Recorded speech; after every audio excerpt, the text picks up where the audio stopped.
Bismillahirrahmanirrahim. Assalamualaikum warahmatullahi wabarakatuh.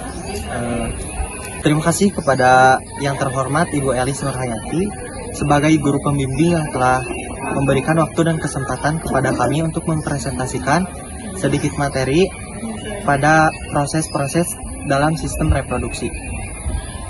Sebelumnya, perkenalkan, saya Yoga Prayoga sebagai moderator dan rekan-rekan saya. Perkenalkan, nama saya Siska Nuraini. Perkenalkan, nama saya Sumi Fitria Karisma. Perkenalkan, nama saya Rian Suryana. Perkenalkan, nama saya Nishika Mutiara Putri. Dan saya Sela Junita Hilmawan.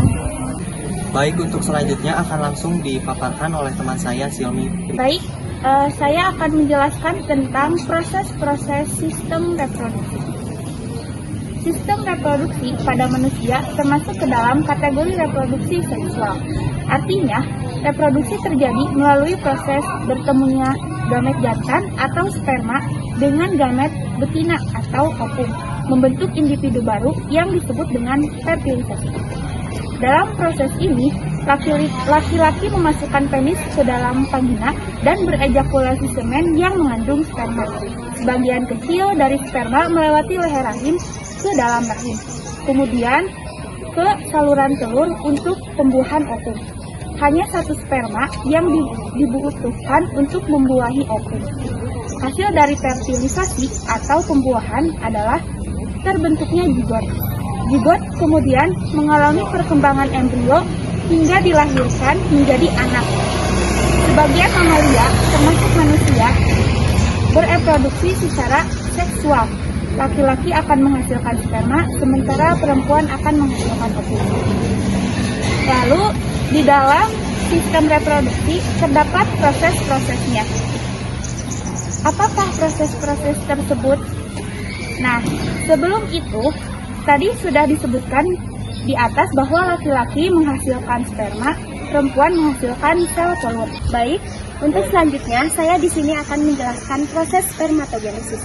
Spermatogenesis adalah proses pembentukan sperma. Proses spermatogenesis terjadi di dalam testis. Proses spermatogenesis diawali dengan spermatogonium yang bersifat diploid. Spermatogonium membelah secara mitosis menjadi spermatosit primer. Spermatosit primer membelah secara meiosis menghasilkan 2 sel spermatosit sekunder yang bersifat haploid. Kemudian spermatosit sekunder membelah menghasilkan 4 buah spermatid yang bersifat haploid. Kemudian spermatid akan mengalami pematangan menjadi spermatozoa atau sperma. Begitulah proses spermatogenesis terjadi. Selanjutnya saya akan menjelaskan tentang pembentukan sel telur atau ovum pada wanita. Pembentukan sel telur atau ovum pada wanita disebut dengan oogenesis. Oogenesis terjadi di dalam ovarium. Lalu proses pembuatannya yaitu oogonium yang bersifat diploid membelah secara mitosit menjadi oosit primer. Lalu oosit primer akan membelah secara meiosis menghasilkan 1 oosit sekunder dan 1 badan polar primer. Lalu oosit sekunder membelah menghasilkan sebuah oosit yang akan berkembang menjadi sel telur atau disebut dengan ovum. Nah, dari 1 badan polar primer yang dihasilkan oleh oosit primer akan menghasilkan 1 badan polar sekunder yang akan berdegenerasi karena strukturnya yang tidak sempurna dan tidak dapat berfungsi dengan baik dan akhirnya meluruh. Selanjutnya saya akan melanjutkan dan menjelaskan tentang siklus menstruasi. Siklus menstruasi merupakan pendarahan yang terjadi akibat meluruhnya dinding sebelah dalam rahim atau endometrium yang banyak mengandung pembuluh darah karena tidak dibuahi oleh sperma. Jarak waktu antara menstruasi yang satu dengan menstruasi berikutnya dikenal dengan satu siklus menstruasi. 1. Fase menstruasi.